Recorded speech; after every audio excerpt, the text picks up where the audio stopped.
Welcome to the Exponential Minds podcast.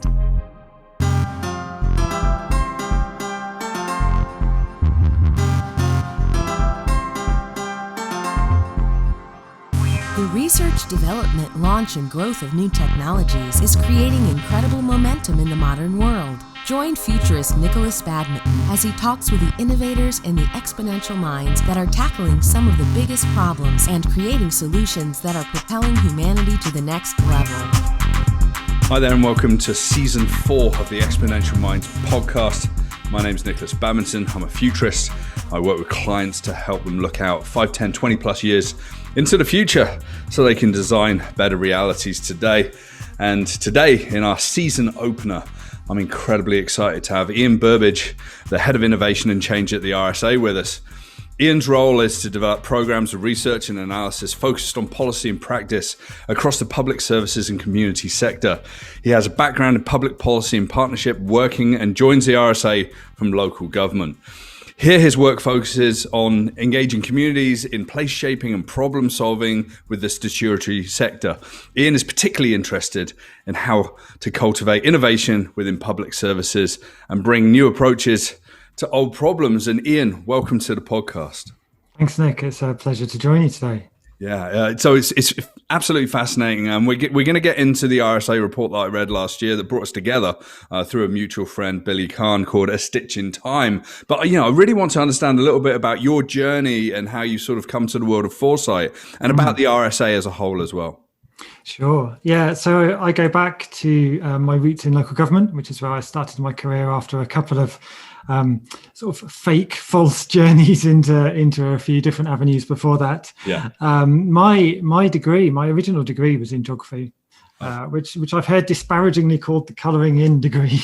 But for me, it's the strategic degree. It's the one that helps us understand people and place and the interaction of both, not just in the past, but actually also in the future. So I think my interest in foresight goes back a long way, and if I tell a bit of a story about my interest as well in archery. So this is one of those tangents that I like to go off on. Yeah. I got into archery because my mum was into it. So I was a kid, really enjoyed it. And the thing that's kind of curious and interesting about archery is, on the one hand, you think, well, all you got to do is pull the string back and let go of the arrow and aim for the middle of the target. And if you're good, they go in the middle more often than not. But the thing that really got me with my practice around archery was the sudden realization that actually it's a quest for perfection. All you're trying to do is to bring your focus and your attention down to this moment right here and now, to shoot that arrow to the best of your ability and then to repeat that. And the only way that you could maintain a high level of performance, in my experience, was to be able to not think too far in the past with all the mistakes you might have made, or about how amazingly you were performing on that particular day. Nor to look too far into the future when you think, well, if I continue this current level of performance, I'm going to end up with a personal best or whatever else. And that led me down a bit of a sort of an Eastern philosophical route as a late teenager, and exploring, some of the principles behind Zen Buddhism, and where they use archery as a means, as a route towards enlightenment. And so that really got me off on a fascinating, lifetime inquiry, really, about time and place and what it is to be human, and how we need to balance both the forward look, but also be really clear about when we need to focus our attention into the present, into where we are and what we're trying to do in order to be the best that we can be. And I guess I've always sort of explored that tension through my life, through my career. Yeah. And I'm not dwelling too much on the local government side of things, because local government is local government. It is what it is. I worked for 15 years there, but again, we'll come back to some of this, I'm sure. But sure. It was really it's really interesting. I just wanted to interject. Yeah, it's really interesting, especially when you talk about the Eastern philosophies and thinking about meditation, enlightenment, and reflection, and all these. Increasingly, I'm finding a lot of peers and colleagues and people that I work with are really embracing that, or they've been doing it for a long time. When you do chat to people that have been doing foresight or people that call themselves futurists, there's a lot of people. I mean, I've got a great friend, Benjamin Butler, and he's very much on this. I come from a background of biohacking and really pushing the boundaries of journeying and shamanic journeying. So I bring that to this, and that idea that you can feel, thousands of generations that came before you, and you can project potentially thousands of generations ahead, right? Oh, completely. And this is what utterly fascinates me. I can't believe that I didn't come across Alan Watts until the last couple of years, but I've been reading some of his stuff, and the way that he expresses like the potential of the moment being everything there was and everything there is, I just think is utterly fascinating. Yeah. And our inquiry ultimately into foresight in futures was we ran the risk of veering off in all these different philosophical directions because they're so fascinating and they speak to what it is to be human, I think. Yeah, and even this year I sort of started off by wondering about life on other planets, or even I was reading a report yesterday and it was like, maybe there was actually a civilization millions of years ago before us, and it's like, oh, these are existential interesting ideas. I've been looking at a First Nations philosophy here in Canada and in the US around seventh generation thinking. So the things that we do today need to be good for the next 7 generations, which is about 175, 200 years or so, right? And that long view has been something that a lot of people have been forgetting. And again, I've been listening to Alan Watts like you have, and I'm trying to find out, if there's something wrong with what he's talking about. And it's hugely reflective and it's directional, but it's not dictating to you how to think or how to see the world, right? It's just giving you a kind of a framework in which to swim around and experience lots of different moments. Completely. Yeah, I completely agree. And this is a challenge, right, to link this back to local government. But the thing that really stood out for me, I did a whole load of strategy and performance and partnership working, and I didn't have a language to describe what I was doing there necessarily, but now I might call it like systems work. I was trying to understand, why people were living under the most, stringent of circumstances, why poverty was showing up in some places and not others. How might we address it? What are the things we can do to tackle those massively complex problems? Right. And the whole, I don't know if it's the same in Canada. I'm not familiar with the Canadian system, but in the UK, as you'll know, it's massively centralised. Yeah. All the power and resources are in central government. Increasingly, that's been stripped out of local government, but the command and control mentality is so focused on, we know what's right. If only you get with the program, deliver it, everything will be fine. And it doesn't allow local responsiveness to local needs and local challenges and local circumstances and context. Yeah. It's almost like a blanket approach. And I think that sort of founding, I've gone on a sort of a whole load of thinking and reading around, colonialism and empire and the extent to which that feeds through the way that we still design and deliver our public services. So what I was seeing at the front end was what I would now describe as, an outdated delivery model. It's based on command and control thinking. It's based on, an assumption that if only we disaggregate the problem into sufficient parts, we can fix the parts and put them back together again, and everybody will be fine. We know that doesn't work, and yet it's still, it's still the sort of philosophy with which we design and deliver our public services. All of which is to say, there's I really like this sort of Eastern idea of change as cyclical and continuous and the norm and the balancing out, and that what happens is an emergent property of the component parts. All of that makes sense to me. My sort of geographical background makes sense of that bigger picture way of thinking about things. And yet, largely in the West, I think we still overplan. We have a linear model of trying to figure out what the problem is, then prescribing a solution, and then any failure to address the issue is always seen as a failure of implementation, not of diagnosis. We just assume that the world can be sort of diagnosed, and so I had a sort of geographical framing. I had a bit of a sort of an Eastern world view, and a bit of an individual, us as change makers, sort of different conceptions of change through archery of all things. And then in local government, I just saw this real sort of mechanistic way of trying to do things, which to me just felt wrong. And I guess now I have a sort of way of describing that makes sense to me. And I don't know, it's just strange how there can be such different approaches to, the big challenges that we face in different parts of the world. So this seems like the journey that you did through everything from being young and doing archery all the way through, doing geography. And it's fascinating that you frame geography about, the awareness of place. And I think it's the awareness of time and space and mental space and psychic space and a whole bunch of different stuff. But really, it kind of seems like ending up at the RSA is a really good thing for you and your practice, right?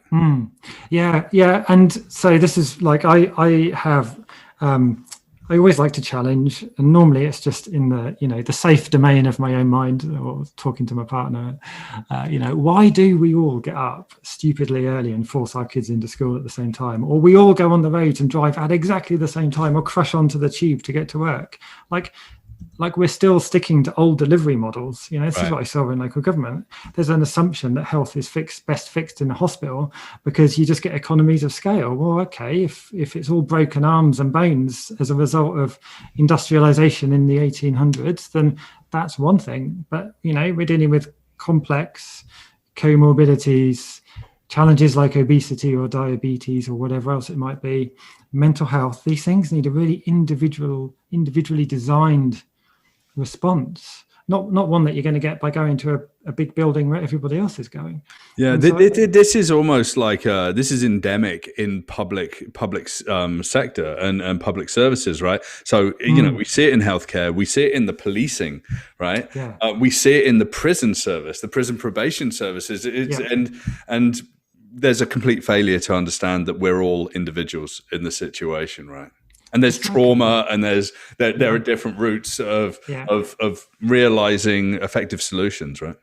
Oh, exactly. And like I would say something like poverty is, it's an emergent property of someone living in a complex, massively complex and really tough set of circumstances. So to have the sort of benefits regime we have in the UK where, it's all about sanctions for not meeting criteria and eligibility rules, it's like it's dehumanizing, and it's a full-time job to simply engage with it. It's not an enabling response to someone who's in those kind of difficult circumstances. Yeah. So that was kind of all of my learning, just looking at how different parts of the public sector rub up against each other, sometimes effectively, sometimes counterproductively in local places. And then I did something which I'm a massive advocate for, right? Which is just doing a complete about turn and seeing what happens in life. And I'd done loads of little micro experiments to sort of stretch my comfort with discomfort, and then decided it was time to move on. So I handed in my notice 5 years ago without really knowing what I was going to do next. Right. But I just felt like I needed to do something differently. Yeah. And I thought the only way I'm going to figure this out is by forcing myself to figure it out. It's too comfortable to keep doing the same thing every day. Yeah, sometimes it's difficult to just did exactly the same. I've done that 5 times in my life. Awesome. I've stopped and I've written some music, right, that no one was really ever going to hear for 6 months, or I've stopped and done a ski season. And like six years ago, I quit my job to do what I'm doing today and didn't get paid for like 18 months, right? So it's one of those things. But like, I'm happier, I'm exploring, I'm pushing boundaries, I'm still pushing boundaries today, and micro experiments with a whole bunch of different things, right? So how did you end up at the RSA and in the position that you're in? Well, I was lucky enough that they were just advertising a job which spoke to my public sector experience and background in the public services team. Yeah. I decided I could take 4 months off. And at the same time, I started doing a master's in behavioural science at RSA, because what else are you going to do? It's like, well, I enjoy learning. Let's go learn some stuff. Yeah. And I did that largely because I saw so much effort going into helping people make changes in their own lives that were failing, that I just thought, I need to understand this a bit more. Let's do something behavioural. And that was brilliant. Saw the opportunity at the RSA and ended up starting there 4 or 5 months after I left local government. And how long ago was that, Ian? I'll have done 5 years in May. So, okay, great. So I left local government. I thought, I've got 6 months to find something else, and was lucky enough to find something in 4, which was kind of cool. It's worked out brilliantly. But my backup plan, and this was the clincher for me. I don't know about your sort of pivots, but when I realised that my worst case scenario was I just sold my house and sold my staff and went travelling for a couple of years, I thought, that doesn't sound so bad, does it? Exactly. What's the worst that can happen? Yeah, the worst that can happen is you can take a job, or you can just get rid of everything. Yes, a very, very similar sort of journey in my life. I sold a lot of my stuff once and lived out of suitcases for a period of time to just pay for starting my business. And these things are fun. So okay, you in the RSA for around about 5 years, and last year, like just out of the blue for me, comes this report, A Stitch in Time. And I'd never really put the RSA and foresight and futurism sort of in the same sentence. I'd followed the RSA, and obviously, I've been to events there when I was like working and living in the UK, and fascinating, the RSA covers a lot of different territories. But then this hugely valuable report, 42-page report that goes into everything around, realizing the value of futures and foresight, which is sometimes really difficult, even for professionals like myself to do, because you get to scramble around and look in academia, and executives are like, why should we bother doing this? And it's a lot of it's narrative, and a lot of it's like case study, and there's a lot of disbelief that it's hugely valuable. But now we're starting to see that this tools like this, like for organizers, policymakers, and society as a whole, are incredibly valuable. And I think people are really turning on to the idea of foresight being a capability, just as strategy, just as accounting, just as financial operations or whatever in organizations. This is part of design. This is part of a bigger solution, and a really important perspective to get. And I'm working with tons of clients. So, can you talk to me a little bit about how you and the team came together and sort of came up with the idea of A Stitch in Time as a report, and what the process was of putting it together? Yeah, sure. So my role at the RSA morphed from the public services team into a chunk of my time was going into what we call the RSA lab. So we were building out our approach to social change a bit more systematically, trying to draw on all of the learning that we had from across our work and bring it together into a range of techniques and methods and approaches to support change makers in their work. And the RSA at its heart is for your audience who probably haven't heard of it, is the long title of the RSA is the Royal Society for Arts, Manufactures and Commerce. It was founded in Covent Garden Coffee House in London in 1760s. So it's 260 something years old. It's a long-standing body, and it's always been charged with and trying to bring about social change, tackling the issues of the time, whatever they might be. We talk at the moment about trying to unite people and ideas, like how you can bring together some of the best, most compelling ideas out there with people that are trying to create change in their own worlds, environments, contexts. And we have just over 30,000 RSA fellows. So that curious thing on LinkedIn where you see after people's name, it might say FRSA, means that they're an RSA fellow. And anybody can apply to be a fellow. And there's more information on our website at drsa.org. But we've got 30,000 globally. I think about 2/3, 3/4 are in the UK. But we do have a global presence. We have a US affiliate, and that's led by Alexa Clay. So that's kind of like the framing of the RSA, and so my job was trying to mine some of the insights that have come out of that work, and sort of bring together into an approach how we go about supporting people create change, whether it's individuals, institutions, whether it's public bodies or private sector companies or whatever. And that was the work that I've been leading on. We've always had that sort of longer term perspective, but it's probably been a bit more implicit than explicit in our work until a few years ago we did a piece of work called the 4 Futures of Work, which you might have come across. I can share links to all of this if people want to follow up. But it looked particularly through a tech lens at what might happen to core sectors in the economy into the future. And so we did a sort of a morphological analysis and came up with 4 sort of contrasting scenarios. And that was really placed us in that space, I guess. And at the same time, the RSA produces a journal that comes out a few times a year. And it was in one of those in, I think, 1980 that the word sustainability was first used in an environmental context, for example. So we've always had an environmental strand to what we've been interested in. And so we're doing a lot of work at the moment around regenerative futures, what it is to use resources in a regenerative as opposed to a sort of an exploitative way. So it's always like, I guess foresight in futures has always been something that's been, like I say, implicit in what we're doing. And then we were lucky enough to secure a small bit of funding from Manchester Metropolitan University to just do a bit of a deeper dive. And the brief really was to look at what does foresight in futures mean for policymakers. And we were kicking this off, our conversations were at the back end of 2019, early 2020. So COVID was on the horizon, but it wasn't the driver for doing this bit of work. It was sort of serendipitous that we were doing it ultimately at the same time as that became such a big challenge. But then we supplemented that funding with our own internal resource, put a bit of a team together because we felt it was worth exploring. Once you start scratching the surface of something and you suddenly go, oh, hold on, this is kind of interesting and cool. Right. I want to go a bit deeper here. Yeah. So we got a bit of additional resource to do that. And so that's how that piece of work came about.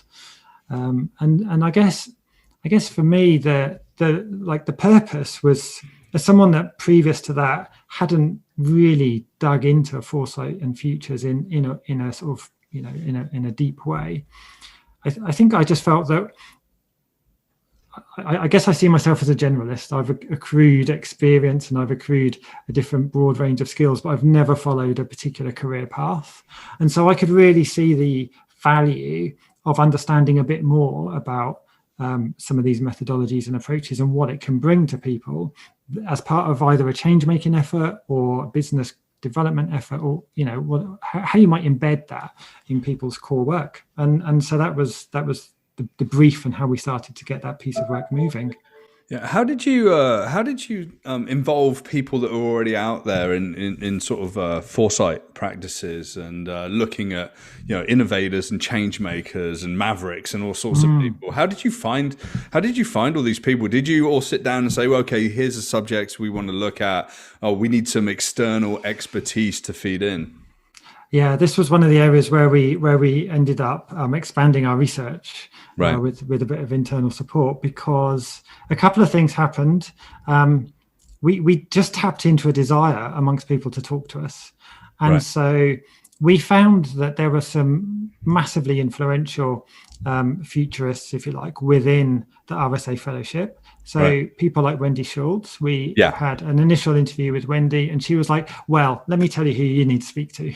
And so it became a bit of a snowball effect. So we were really blessed to talk to some amazing people who then put us in touch with others.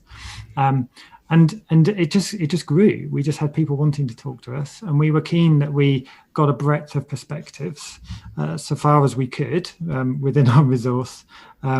And I think it's one of those things, it's a bit like when you suddenly buy a blue car, you suddenly realize how many blue cars there are in the world.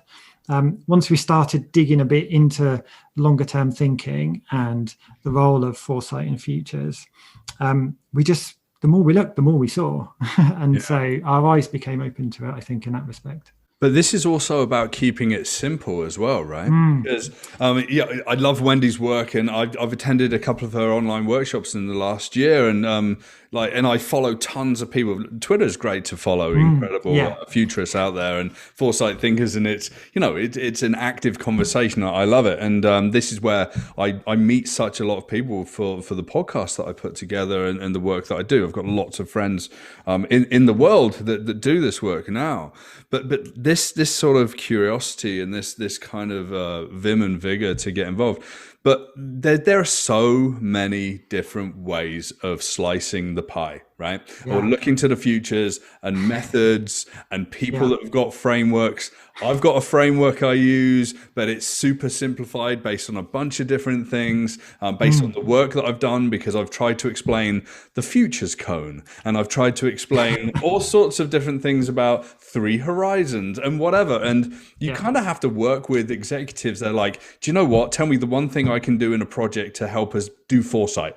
And it needs to be simple and whatever. And it seems like your document, and I'm looking here, which is sort of the circle of society, organizations, and policymakers, right? And I'll share this in the article that I'm going to put together around this chat, where you can sort of reorientate ourselves of how to think about long term, and that just boils it down, and it's beautiful. And that's what I think I really liked about this. So, was it a case of, you've got 1,000 reference points, and then how do you decide to get down into something that's inherently useful?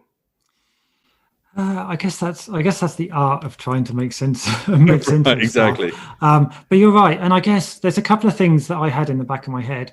One is I would always imagine what would have been useful for the kind of senior managers that I was working with in local government or in the housing sector or the education sector or a head teacher. And so I was always trying to figure out, how can I distill this down into something that is useful, like easily accessible and useful?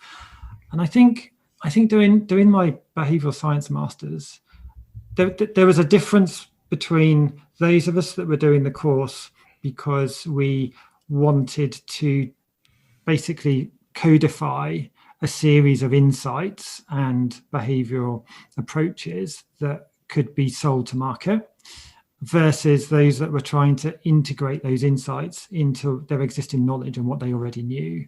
And I was in that latter camp. And so when we approached the foresight work, I was really keen to find the value for generalists, as I described myself earlier, people who are already stretched, busy, doing a tough job. Where's the value for people in those circumstances? And so for me, that was the lens that I used to try and distill the insights we were gaining into, as you say, hopefully a relatively accessible infographic, and then some supporting content that brings that to life a little bit. So if you are, we talked about policymakers and the futures mindset, but actually we're all policymakers in our own lives, in our own community. So it's about the individual. We talked about a sort of society and how you embed a futures culture and a longer term perspective, and then around organizations and competencies that are valid for organizations. So that was kind of the process, was always, how do we make this helpful for people? Right. And I guess the other thing we really quickly recognized, as you described, is, there are a million different models and frameworks and toolkits. All of that exists.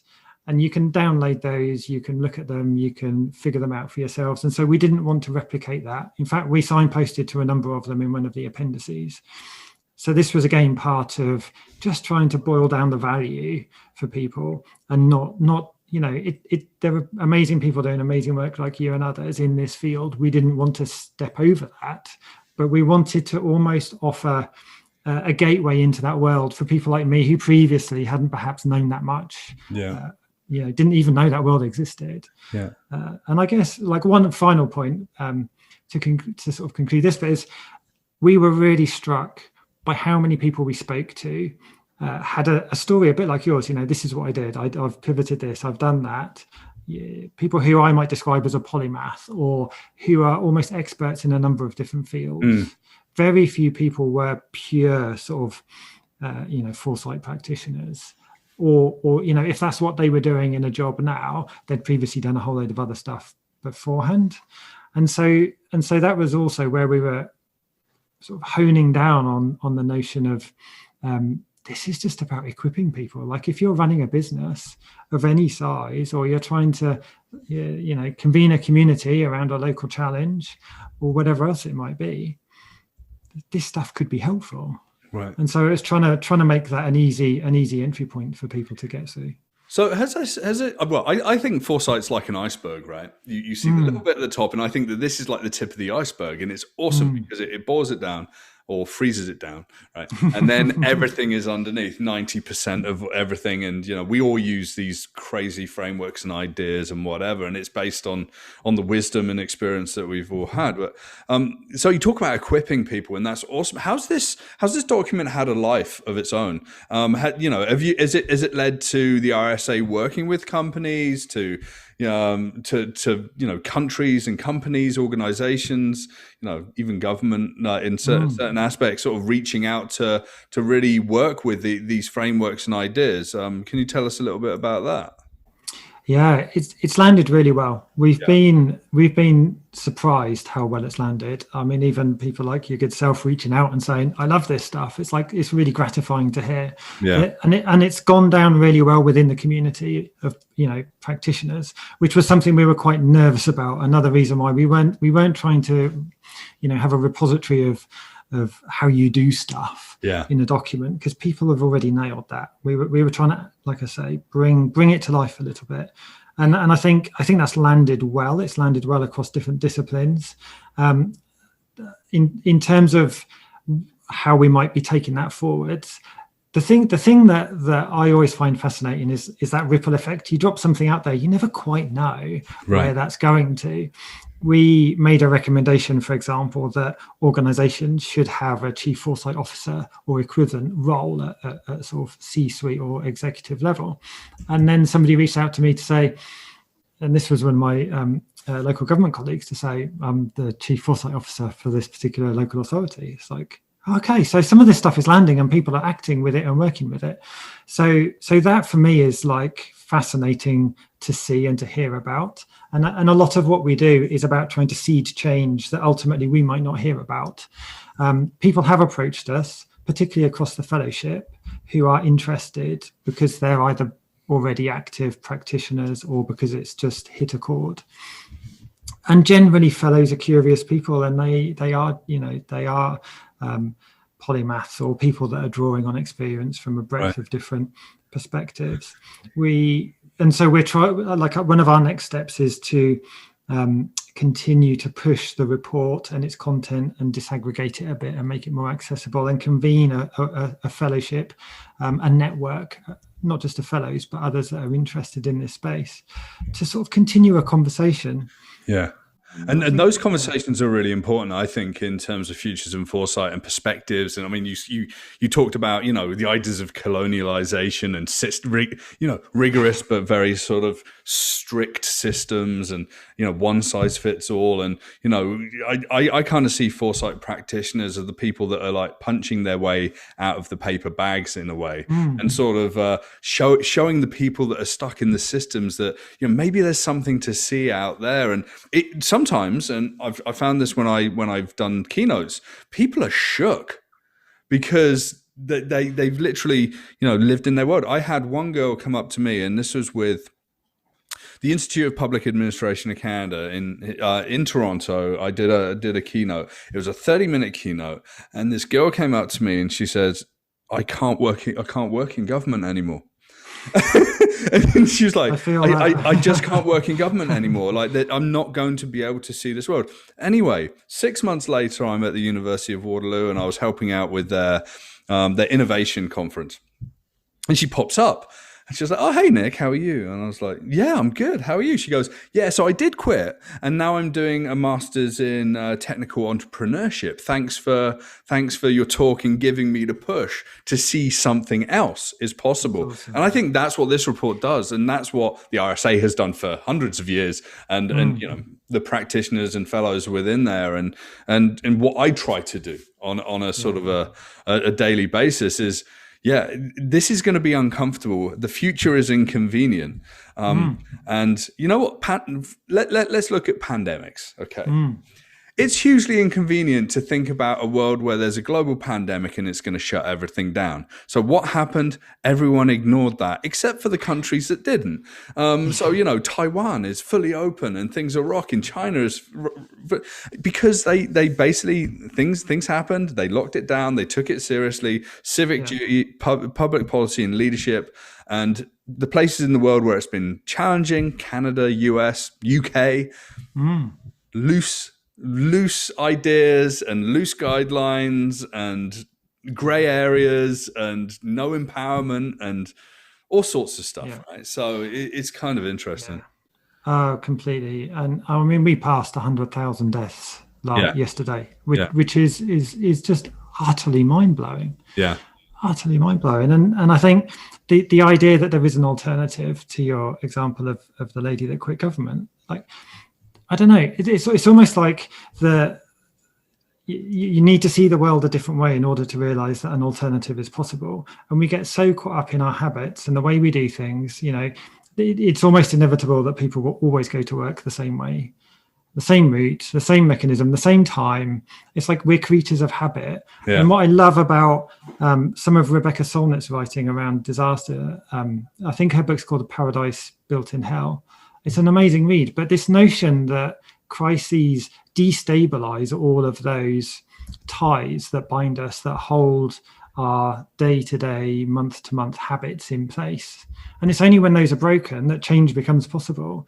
And I think the same goes for when you suddenly see things a different way. When you realize that actually we still have, like, all of the way that we think about and organize work is based, and school is based on outdated paradigms, and yet it's almost too difficult to change. And so my hope, if there's positive learning from COVID, because it's breaking all of those ties, is that it's a chance to redesign things in a way that's more fit for purpose. Yeah, I've been researching, and I've been doing this for a number of years anyway. I run an event called Dark Futures, which is like the Black Mirror of TED Talks. Been doing about 6 years. So it's like 15-minute presentations on like the hidden systems, the stuff that's kind of screwed up in the world. And I'm very seriously researching the area of designing dystopia and dystopias so that we can start to see all of the problems that could happen with terrible decision making today. The things that will be wrought on the world. So I'll check out that book, The Paradise Built in Hell. And who is the author of that book? It's Rebecca Solnit. She looks at she describes this thing called elite panic, when people that were previously in charge, had the power and the resources, are reduced to the same level as everybody else. She uses Katrina as an example of how the bite back by the elite is normally more devastating than the actual incident itself. It's a fascinating read. Yeah, there's people like Douglas Rushkoff I've been following since the 90s, and there's book Siberia and a number of books since then. And he sort of talks about this time when he was hired to do a talk, and he was ushered into this room where there were 10 billionaires asking, when should they build their bunkers? It's completely the wrong idea, and he was like bemused by it, but it also tells us a lot that, that elite panic, or, how do we keep all the money? Exactly. So in the end of times, we've still got all our money. Okay. The value of a tin of baked beans is actually worth more than a Gucci bag, let's be honest, in those times. Okay, and it's been absolutely fascinating to have this conversation. I'm sure that we're going to have another conversation at some point as this sort of evolves. Is there any sort of final words that you want to share with the listeners of the podcast, and where they could sort of find some more resources? Yeah, I mean, let me just sort of draw things to a close in this way then. This notion of East versus West, I'm curious that some of those countries that have responded well not only have had test runs with pandemics, SARS and the like previously in the last 20 or so years, but I think I'm curious as to the extent to which that sort of circular changes as normal mindset actually enables a better response. Whereas what we see over here, certainly in the UK government, is much more of a, like, we have to command and control our way out of this. It's an event to be managed.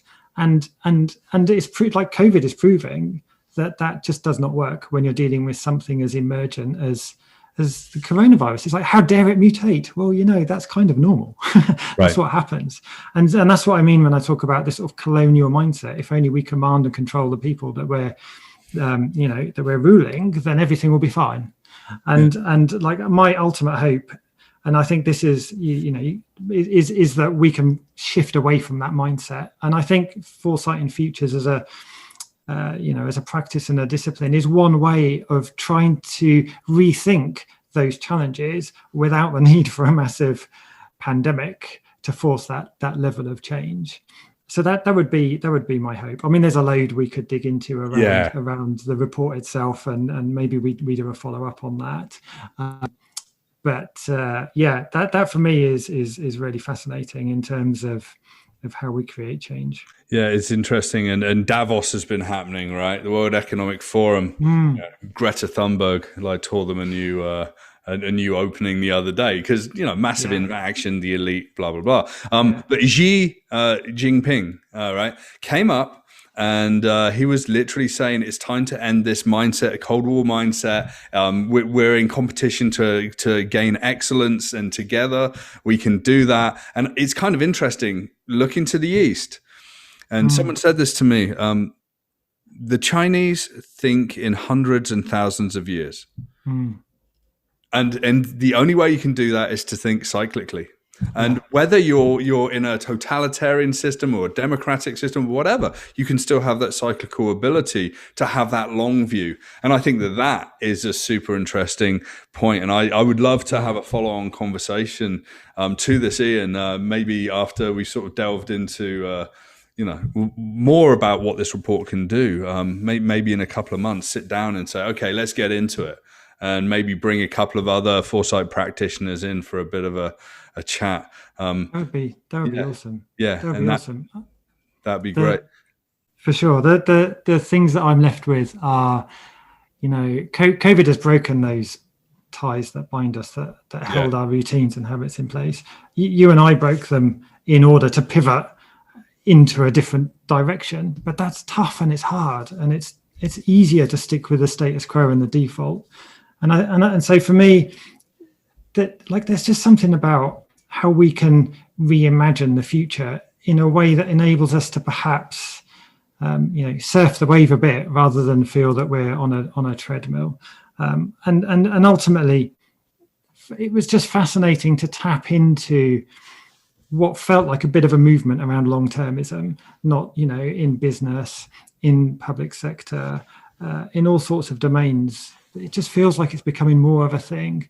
I mean, I should recognize my sort of Western perspective on all of this. I know, as you referenced earlier, there are indigenous traditions that for whom, the notion of, a relationship with the land and resources that has to provide for 7 or more generations is inherent in everything that they say and do. And this is but one crisis. If we're talking COVID, there are, you mentioned the climate crisis. There's all sorts of others around wealth inequality and health inequality, and other countries are facing their own crises to resolve. And I guess for me, how we might learn from this, how we might take a longer term perspective on that learning and apply it more mindfully, has to be a massive opportunity for all of us.